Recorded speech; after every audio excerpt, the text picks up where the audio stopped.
Hello, everyone, and welcome to the very first Dojo Live episode of this week, Tuesday. Are we on Tuesday? We're on Wednesday. It's Wednesday. And it's not the first one. It's actually the second one. And I'm a little bit of a mess today, but it is Wednesday, November 9th, 2022 for our second Dojo Live show. My name is Kim Lantis, and it's my pleasure to be hosting today along with America Guerrero. Yes. Who does have her dates straight. Yes. And of course, the most important person of today's show is Danielle Keevan. She is the VP of Finance at Paddle. Danielle, thank you so much for joining us today. It's my pleasure. I'm really looking forward to having this conversation with you, Kim, in America. Thank you. It's going to be a fun one. And especially thank you joining us all the way from the Netherlands. It's like you're winding down your day. And so we really appreciate you being here with us. My pleasure. So as we get started, we're going to be talking all about, the fun stuff, payments and billing and how that works into a SaaS and just SaaS companies. But before we get to that, we really would love to get to know you, Danielle, a bit better. I understand your personal history is quite an international one. We'd love to know your story about your passions and what sort of led up to your time with Paddle. Yeah. Well, I think it all started, I always say this, I'm Dutch-ish because I was technically born in the Netherlands, but I wasn't raised here. I moved to Aruba fairly young. And for those of you who know Aruba, it's a very touristic island and hospitality is kind of the industry there. So when I left Aruba to study in the US, when I returned, it was quite fairly normal that I would enter into that industry. I did not expect to do finance. I thought finance was boring. I don't know any children growing up to say, I hope to do accounting or finance in the future. So that was also not necessarily my ambition. But when I started out, a casino auditor was the only role open. So I ended up rolling into a very hands-on investigating, looking at stuff and how the gaming industry worked. Just in an era where the controls were being designed. So it was quite chaotic when I stepped in, but also quite exciting. I felt very 007 trying to find fraud and all that kind of crazy stuff. And from there, when I took the job, I had asked to be moved to operations 6 months in. And they said, oh, no, but you have a knack for finance, so we're promoting you instead. Most people would be happy. I was not.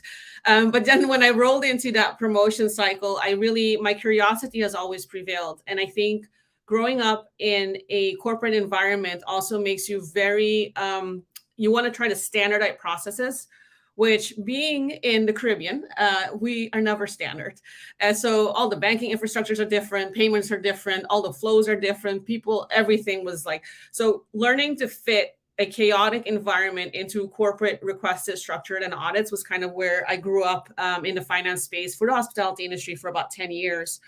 And that, without me realizing it until afterwards, primed me as well for the tech space, which is often quite chaotic when we talk about finance.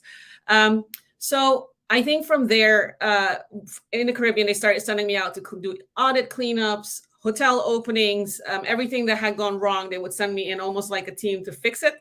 And so at one point I figured, I was still young, working hard, but hey, I was like, Europe has a myth that you work only 8 hours. So let me move to Europe and see if it's better. A myth, burn. I have not found an 8-hour job yet, but I have found a lot of joy in working in the tech space in finance because it's so wild and diverse. And the most spaces you walk in, there's just massive learnings to be had. My first role at Booking was all about scalability of global volumes and streaming processes that had controls, but also could flow seamlessly in high volumes. Then my role at MessageBird was really building everything up from scratch because I think finance, as we had a pre-conversation, is usually an afterthought. So how do you position that? And then here at Paddle, my last move was really because I was so curious to enter the tech space that focused on finance, where finance was just not a back of the house role, but was an active role in the organization with product and engineering, designing everything that we were rolling out, and really the center of focus for product and tech. And so that's kind of what landed me here as VP of Finance. So that's amazing. I mean, I love a lot of things that you said. The one that sticks out most in my mind is this idea of curiosity prevailing. And then, of course, the idea of having to be agile, adaptable in a space that's moving so quickly. And, of course, the SaaS, software as a service, moves so incredibly quickly. And then more and more and more every day, it's becoming more and more international, more and more global. And so I can completely see why a platform like Paddle is necessary. So let's dive in real quick to Paddle, exactly who you are and the problem it is that you're solving for SaaS companies. Paddle solves everything. So that's the summary of it.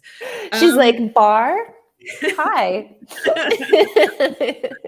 No, I think it's super interesting because even thinking about the tech space, often the focus is so much on the software that we're not focused on thinking about controls and how do we monetize and how do we capture revenue or stop, loss of revenue or revenue leakage, etc. And I think that's also what motivated our CEO to come up with Paddle, to be like the end-to-end solution for all software sellers to be like, we'll take you to the world. And in essence, Paddle does invoicing, it does billing, it does payments, it manages your chargebacks. We manage everything that has to do with taxes, and we take full liability for it. So, for example, if you get a tax consultant's advice, they'll always make you sign a waiver that they're not actually liable. We're saying, no, we're actually comfortable with our expertise, and we will assume the liability on your behalf to file taxes and ensure that you're compliant. So we actually really take care of the end-to-end journey, from billing to payments to risk, as well as anything that has to do with taxes. So like I said, we do everything. That's amazing. A really, really big claim, and one that you're backing up. I love it. And it's kind of funny because the irony of most companies, while we all have a higher mission, right? And what we do as companies, ultimately the bottom line is the bottom line, and we need to be making money. So it's kind of funny that the money side is oftentimes that afterthought that you had mentioned. So I think this is a really good segue into exactly the topic of today's conversation, which is payments and billings, choosing the finance stack for your SaaS. How to choose the best finance stack for your SaaS company and why you should begin with the end in mind. So please share with us, why did you choose this topic? I think for me, just beginning with the end in mind is one of my favorite habits of the 7 habits of highly effective people. And everything that I've started with, from the smallest things, I actually also, sorry, it's not meant to be anything, but I paint in my private space as well. But I always picture the end picture before I start at the beginning. And sometimes you lay the foundations working backwards to get to your end product. And I think that's a great analogy. Yeah, that's really the best way that you can plan for your organization. Yes, your objective number one is starting your business is to get customers in and to gain traction, but also already start thinking ahead of like, what will this mean if I 10x, if I 100x, and like, how do I support that infrastructure? And that's kind of how you should actually always think about anything you're doing in finance, but payments specifically. I think your choice of payment stack is more long lasting than almost most marriages. You sign up for it, you commit with it, you embed it in your software, and it's very difficult to switch it later, especially when you're growing in high volumes. And I think therefore, I think software companies, especially if you're a small organization, you will say Google is my friend and I'll just go online and see what's out there. But really take some time to actually look at what does it mean? Like, how easy is it to implement? Is it the most cost effective? What are the acceptance rates as well? And specifically to the markets where you're actually running your business. Because the solution for you might not always be the best fit for your customer, depending on where your customer is based. So I think all of these things do have to be evaluated. Most companies initially think about billing in a sense of, hey, let's do it in-house. I'll run a little Excel or maybe a Word doc and PDF it, and it looks professional. And like you can run that for a while. However, when you start splitting that choice as well of running your billing and invoicing separately, you're also creating more liabilities for yourself to make sure, like, are your tax codes up to code? Are you running the correct taxable rates on those accounts? Are you overcharging? Are you undercharging? Are you overcollecting or undercollecting? So all of these decisions need to be considered, and you're opening yourself up to that risk, especially if you choose to do your billing in-house on a long term. So if you go out there and look at pricing, it can also be quite confusing. Not all billing options that they're not going to give you a price for what they're going to do. It varies on location. It varies on your card. It varies on what is being used, and et cetera. It's so many variable products within your payment stack that it's not always very clear what they will charge you. I can tell you, like, billing engines typically go for about 5% or more. So that's more or less a fixed price, and it'll grow as you grow.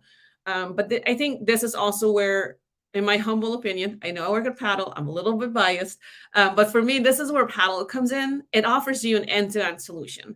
It doesn't have hidden fees. It's very straightforward. And I think that that's where our strength comes in as well, in our product offering, how we can help people actually roll out their software. And so that's the power, I think, behind what we're offering, because billing often is expensive on its own. Payment is very unclear on what they're charging you, and they'll do whatever they want as well, as we experience often. And Paddle really actually is the one that stands for our customers. We try to shield our customers from all of these variable things, and we make sure also that your customers are that you're protected from fraudulent customers, because that's also a massively growing challenge right now in the tech space.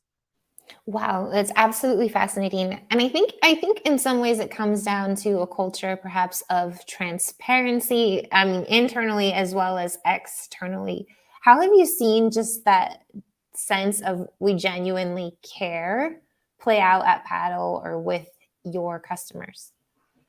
I think towards our customers, it's always interesting, because I think from the finance perspective, especially, we're always trying. Or how do you even get them to believe it, to be honest? Because in the finance Yeah. world, it's got a bad reputation, let's say. Exactly. And that's what I was going to go for. I think as a finance professional, you always want to protect your bottom line. So when something goes wrong, you're immediately, well, we should charge the customer, or we should go back. And then, and then there's the very strong balance of having the VP of customer support being like, wait a minute. And like, you have those dialogues and really have that open discussion from both sides. Like, but what does this actually mean for us long term? What kind of impact does this have on our customer? Does it impact the brand trust that we have? Does it impact their experience? Is there a risk of churn? And so these are very valid considerations that we make before we say, well, this is actually on the customer, before we charge the customer. It doesn't mean that we never charge something onto the customer. Sometimes this is generally the customer set up something differently, et cetera. There's different reasons that this can happen, but this will never happen ad hoc, which you will see Right. with payment providers. I love it. And I wanted to come back just to the idea of who your customers are exactly. I imagine, are you helping anywhere from, startups all the way through to enterprise? You had mentioned, a lot of startups, a lot of people, this being the finance side of your SaaS being an afterthought, or like, this is fine, this will work for now. We just need to get that MVP out. So what does that look like? I'm guessing you want to get ahead of it.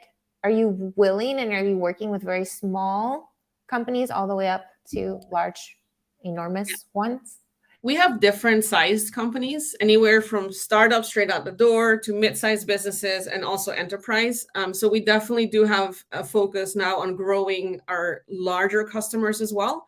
But we have a strong serving to our startup segment as well. We have a self sign up, self-serve component to our business as well, to make sure that it's easy and accessible to everyone.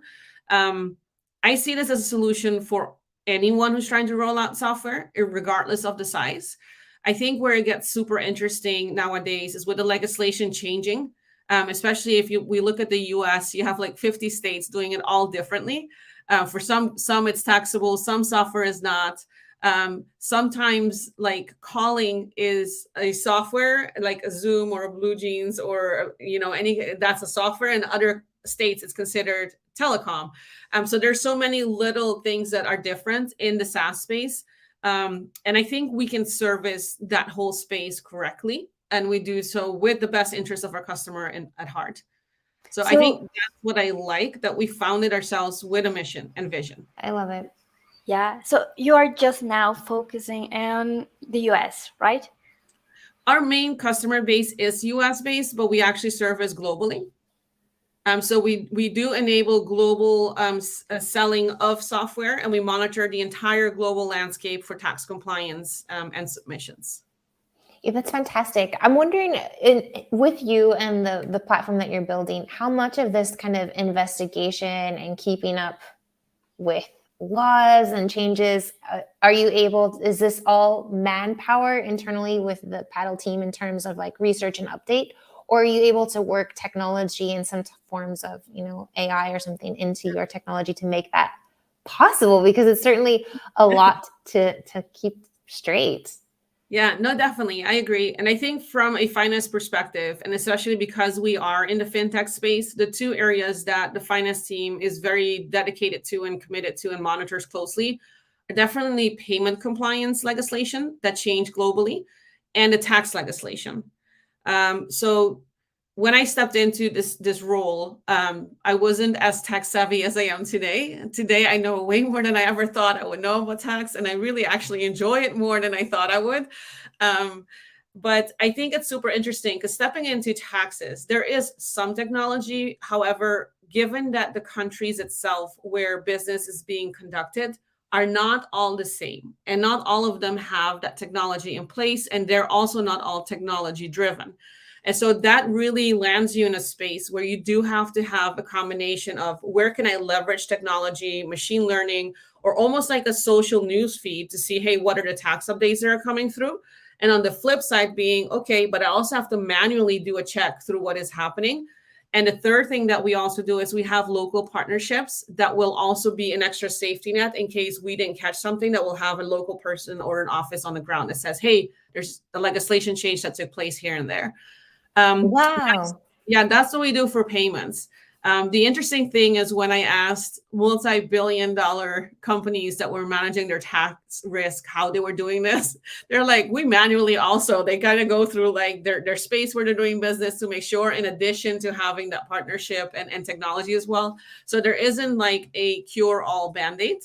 I do think that the great thing or challenging thing about taxes are that typically changes come all on the 1st of January. So you do monitor your own compliance, what are the volumes, what are your revenues to become taxable. But you also monitor, especially the end of the year, Q4 and Q3, to see what legislation is tentatively to be passed at the beginning of the year. When it comes to payments, whole different ballgame. Oh, no. Anybody anywhere can wake up and say, well, we're going to do something different this year or this month in my country, and you have to be compliant with this and this set of rules. I think for us, I think for businesses, not just for us, I think monitoring the payment legislation compliance space has been a little bit more volatile. Yeah, I can only imagine. And I think you've made a really great case in terms of why it's so important to think about, payments, your finance stack, the payments and billings early in the game. If you could lay that out a bit clear, like what are some of the risks or things you've seen happen when companies have not done this? Versus when it's well thought out from the very beginning, what is the benefits that's kind of rolled out more explicitly? Yeah, and to be fair, it's also a combination of things. Like I think for me, it was interesting stepping out of a massive company into a smaller scale up startup. And massive company, you need something, you hire and you throw technology at it, or you bring like a really expensive AI in. But in a scale up, or even if you're bootstrapped, that's not a luxury that you have. And so you will have moments where, yes, you should think of the future and be very clear about where you want to go. But you should also be realistic at where you're at today and how much you can spend. And also measure maybe when is the right tipping point to do A or B. And so maybe B is the better solution, but you only have this amount of money. So that's what it is. And I think then you all kind of balance to say, okay, I'll go for A, but I know where I need to be. So at least I can take mitigating step to have a process in place that if I need to pivot, I can. So I think that's important to notice. And to going back to the analogies here, like let's say you're trying to build an addition onto your home or something like that. You're going to have the floor plan and you know exactly where you're headed. Exactly. Even if this summer you're only able to lay down the foundation, and put up the frames, or get that structure built, and then we'll choose the flooring and the tiles to come later, or whatever that might be. Exactly. And I think that's really critical, because I think it's also, while it's important to build for tomorrow, it's very difficult to run a successful business with your head in the clouds. So you need to find that balance of knowing exactly where you're building to, even if it is just a foundation, but to know where you have to get to. And I think you hit the right point is saying foundation, because if your foundation isn't laid right, you cannot scale as quickly in the future. And I think that really has become a bottleneck to many in the tech space, that they've built something that's so complex that it's not flexible. And often what you'll then run into, that you'll have to rebuild what you originally rolled out, which is also quite expensive and costly. So making sure your foundation scales is the most important thing that you have to balance and think of. It makes a lot of sense. And I bring up, I guess, my next question. Earlier in the show, you'd mentioned just the cost and the headache of what it is to have to rebuild, right, your finance stack if it wasn't laid down correctly the first time. Does Paddle come in? Like, obviously, I think, well, I will say it's clear that you help companies build that finance stack correctly from the beginning. But what about the overhaul, or how does this work in terms of companies who've already got something working, it's not working as ideally as it should, and they want to do, an overhaul? How are you able to help with that?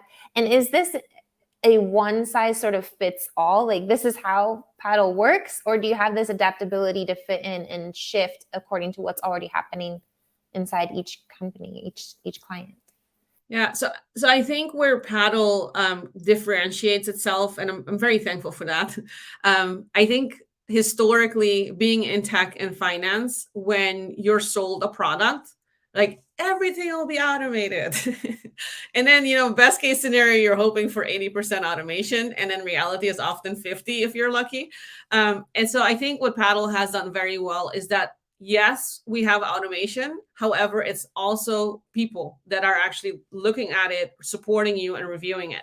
And when it comes to switching over or implementing Paddle, you would not be on your own. Like, especially if you're already like a sizable company, ripping out your payments, it's a nightmare. And so this is where we'll actually partner with the sizable companies specifically, just because of the sheer volume and the complexity around it, to make sure that a transition goes smoothly. What I've seen that we've done is similar to what you would do if you're differentiating your payment stack. Is like you'll have more than one payment provider, and then Paddle will come in and we'll like start going slowly and then ramp up the volumes as we get to scale and grow up. And so that's basically the approach we take. We don't just throw you on there and leave you to fend for yourself.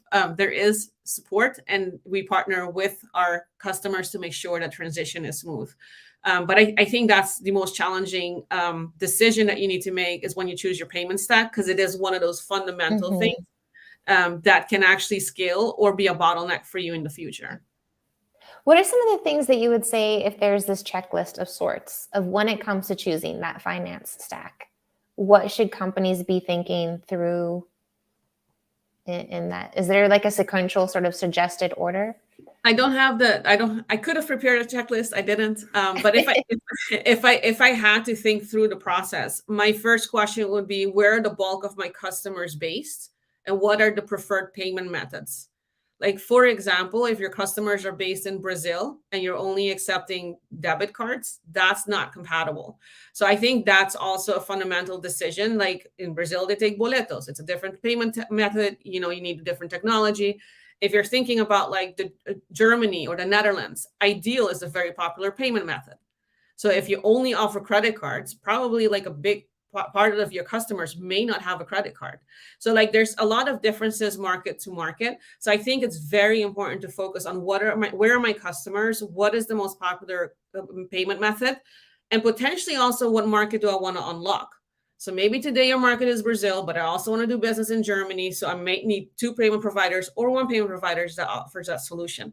So I think knowing your customer base and thinking about your own company future, where you want to grow, is very important. The other thing I think that to really look at is how much are you willing to spend on it? Because this is a cost of goods sold that will permanently be there. So as you scale, the cost will scale. And so that's just something to keep in mind. What is the percentage that you want from your cost of goods sold to be there permanently almost? And how can you optimize it? Make sure you negotiate the best deals, or like going forward, how do I lock in the positive rates that I got? So these are all things to really balance and focus on. The other thing, like I said earlier, think about volumes. Will this scale? Does this payment provider only offer me payments? Do they also maybe have other functionalities that I can leverage?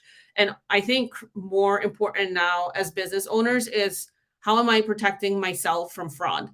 The fraud numbers are growing. And I think especially with payment providers, if your business is deemed a risk, they will remove you from their platform. What does that mean for my business? Would I be at risk of losing my payment methods? And so I think these are all valuable angles to take a look at before choosing your payment stack. Super good points. Yes, we have a question from the audience. This is from Antonio Osuna. He says, "Hi, thank you for sharing. I'm a digital architect working in education, but I'm really looking forward to work in fintech. How would you recommend I start?" Enter a happy face here. Oh, okay. He sent an emoji. I love the enter happy face here. Honestly, I think there are so many opportunities out there, and especially if digital architect in education, I would really tailor my application to what I'm applying for. So for example, especially in that space, if you can go to multiple places, but you really want to go into payments, or you want to go like figure out first where you want to start, because fintech is huge. Like I mentioned, there's tax, there's FP&A, there's operations, there's accounting, there's compliance, there's like literally even engineers that are solely dedicated to some of these pieces now. So what specifically do you want to do?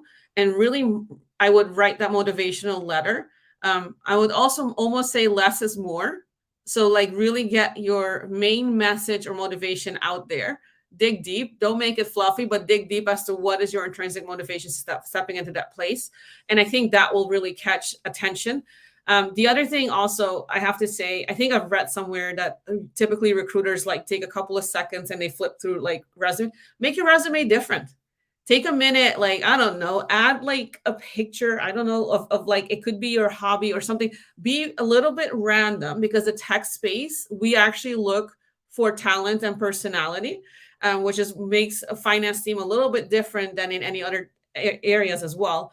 And I think being in education, that really provides a great door to be like, I'm in education, I have this background, and I can offer these services, but I can also help train or something. Like you can add additional value into the space that you're already in. I think that's beautiful. It flashed me back to Legally Blonde and Elle Woods. I think her resume was pink and scented, right? Oh. I love it. Thank you for your question, Antonio. And thank you, Danielle, for your very amazing tips on how to make that transition happen. Talking about transitions, I wanted to transition over to Paddle, specifically your company culture. One of the things that you mentioned when you're doing your checklist, of course, of things that companies might keep in mind was this idea of really think about where your customers are located and how they're doing things in the payment methods that they're using. And I think it leans to our tendency as humanity to be sort of very egocentric in the sense of, I'm based, primarily in the United States, Mexico. So we've got debit cards, credit cards, PayPal. I mean, like that's what we use, right? And so it's strange for me to think you listed off things that I'd never even heard of before. And so as we step out of trying to force ourselves to be less egocentric and more, open our eyes to how big the world really can be, what does that look like at Paddle, being, an international company? I think you've got operations mainly in the United States as well as the United Kingdom. What does that look like for you, and how have you kind of gone about managing all of that? Yeah, I'm very excited. I generally love tech companies because I've found they've made the workplace so much better. And with that, I mean, like it's super diversified, and you have all of these cultures. And I think culture becomes real in some very challenging situations. Like I'll share an example from the past where there were neighboring countries in the Balkans that went to war, not realizing I had two colleagues from both sides sitting right next to each other, and like it makes it real, right? So it actually, I think culture enriches us and diversity enriches us because it takes it from screen and from the news and brings it home. So I think there's tremendous culture. I think for paddle, it's just been amazing having such a diversity of people to work with. And I think you and I were laughing originally when you said, well, English and English, US and UK, what are the main cultural differences? And for me, this is my first British or UK based headquarter company that I'm working at. So I've studied, lived in the US, like kind of raised in a little bit more of an American culture. And my friends were like, are you sure? And I'm just like, what do you mean? I'm like, well, some things can be very subtle. And then somebody said, if a British person tells you, oh, that's interesting, that's actually not a good thing. And so, it's so I kind of remember, not. like, yeah, my first weekend, I had made this massive analysis and I sent it to my CFO and he goes, that's interesting. I'm like, oh, that's not good. And he's like, what do you mean? I was like, I was told that it's not interesting. He's like, no, but I really mean it's interesting. So I think the key to cultures is definitely 100% to assume good intent. Like, even if you're offended, be unafraid to say, hey, that kind of stung. I understood this when you said that. Is that what you meant? Because vocalizing the experience really diffuses assumptions, the negative assumptions, and avoids escalations. So our rule to operate is to assume good intent. Even if things are like completely fudged when they come out of your mouth, assume good intent. And I think that saves so many cultural misunderstandings and it frees up psychological safety to talk about things that we think we understand and if we understand them correctly. That is absolutely beautiful. I love it. And those are my two very amazing pearls of wisdom coming off of today's show with you, Danielle. And that's allowing curiosity to prevail and to assume everything with good intent. I love it. Thank you so very much. You know, we've actually come to the end of our half hour today, if you can believe it or not. It was a pleasure to get to learn from you, Danielle, your experience, what you're doing with Paddle, and of course, what Paddle is able to do for SaaS companies. Thank you so much for spending your time with us today. My absolute pleasure. Thank you for having me. Yes, you're welcome. Stick around just a minute as we go off air. But before we do, we would like to remind you about next week. Yes. Well, tomorrow we're not going to have a show because we're going to have our all hands. And on Thursday, we're going to have a show on Thursday and another in oh, sorry, I'm confused. See, now America's all confused in the dates. There is no show tomorrow on Thursday because, yes, we do have our all hands. But join us on Monday for our recap show. Thank you. Yes, that one. What she said.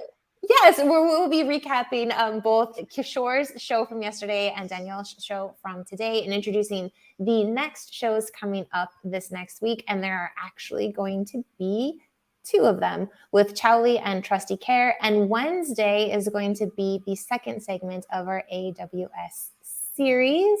And join us on Friday for another People Matters panel. Now, until then, stay safe, everyone, right here, Dojo Live. Thank you again.